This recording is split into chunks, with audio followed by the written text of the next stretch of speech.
Praise the lord. క్రీస్తు కలువరి ప్రేమ YouTube ఛానల్ని వీక్షిస్తున్న ప్రతి ఒక్కరికి శుభాభివందనాలు తెలియజేయుచున్నాము. ఈరోజు దేవుని వాగ్దానము. ఆయన నన్ను పైకెత్తును, నా పాదములు బండ మీద నిలిపి నా అడుగులు స్థిరపరచెను. కీర్తన గ్రంథము 40వ అధ్యాయము 2వ వచనము. ప్రియమైన దేవుని బిడ్డలారా, ఈరోజు యేసు క్రీస్తే నీతో మాట్లాడాడు అని నీవు గుర్తిరిగినట్లయితే, ఇదిగో ఈ వాగ్దానము నీకోసమే. ప్రభు నీతో మాట్లాడుతూ ఉన్నాడు. ఆయన నిన్ను పైకి లేవనెత్తును. అంటే క్రింది స్థాయిలో ఉన్న నీవు దిగువ స్థాయిలో ఉన్న వ్యక్తిని, అట్టడుగు స్థాయిలో ఉన్న వ్యక్తిని లేవనెత్తి నిలబెట్టి నీ పాదములు బండ మీద నిలపడానికి, అనగా బండ అంటే కదలకుండా స్థిరంగా నిలబెట్టడానికే నీ యేసయ్య నీతో మాట్లాడుతూ ఉన్నాడు. ప్రియమైన దేవుని బిడ్డలారా, చూడండి, ఇసుక మీద సముద్రపు తీరాన్ని మీరు చూసుంటారు. ఇసుక మీద ఆ సముద్రపు తీరం ఏమిటి నిలబడినట్లయితే సడన్గా కెరటం వచ్చి నీ కాళ్ళ కింద నుండి, అనగా నీ పాదముల క్రింద నుండి ఆ ఇసుకను లాక్కొని వెళ్తుంది. ఉన్న ఫలంగా నీరు కింద పడిపోతారు. చూడండి, అలాగే ఈ లోకములో ఇసుక లాంటి మనసు కలిగిన వారు చాలామంది ఉన్నారు.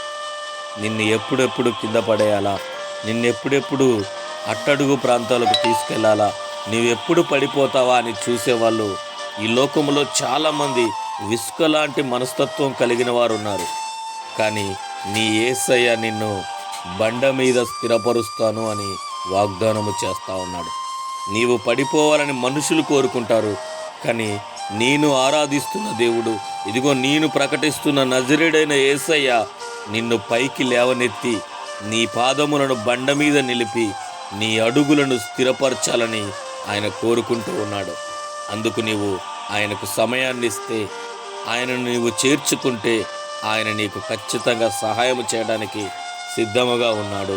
ప్రియమైన వారలారా, పరిశుద్ధ గ్రంథంలో చూసినట్లయితే మత్తయి సువార్త 7వ అధ్యాయం 26, 28 వచనాలలో చూసినప్పుడు దేవుని యొక్క వాక్యం సెలవిస్తూ ఉంది.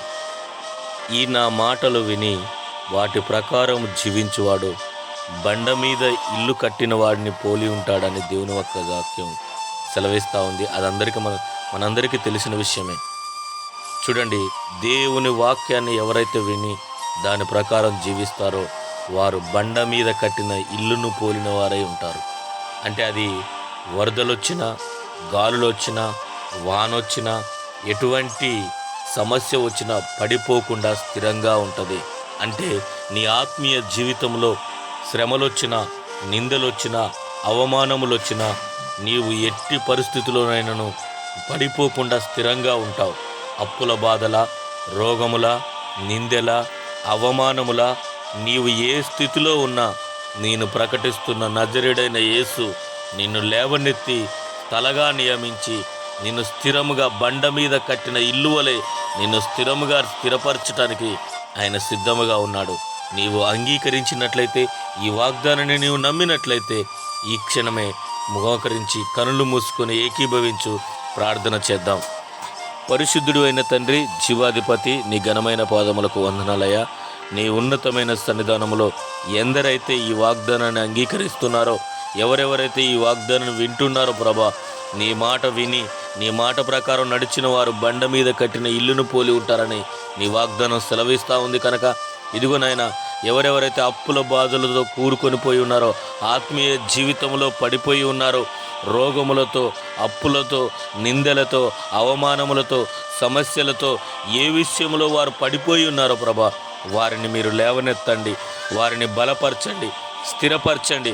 ప్రతి విషయంలో ప్రభా నీ కృప, నీ కనికరము మా ప్రియులు, మా సహోదరులకు తోడుగా ఉంచి బలపరిచి వారిని లేవనెత్తి వారి పాదముల బండ మీద వారి అడుగులను స్థిరపరచుమని నజరేయుడైన యేసు క్రీస్తు నామమున బ్రతిమలాడి వేడుకుంటూ ఉన్నాం పరమ తండ్రి. Amen, amen. ప్రభు మిమ్మలను దీవించి ఆశీర్వదించునుగాక. ఆమెన్. హల్లెలూయా. ప్రియమైన దేవుని బిడ్డలారా, ఈ వాగ్దానాన్ని మీరు ఎందరైతే అంగీకరించి ఇంకొకరికి మీరు పంపించడం ద్వారా, షేర్ చేయటం ద్వారా మీరు సువార్త చేసిన వారు అగుతారు. ఈ విషయాన్ని గమనించండి. ప్రతి విషయంలో ప్రతి ఒక్కరికి షేర్ చేయవలసిందిగా మనవి చేస్తూ ఉన్నాం. యేసుక్రీస్తు మిమ్మల్ని దీవించి ఆశీర్వదించునుగాక. ఆమేన్, ఆమేన్. హల్లెలూయా.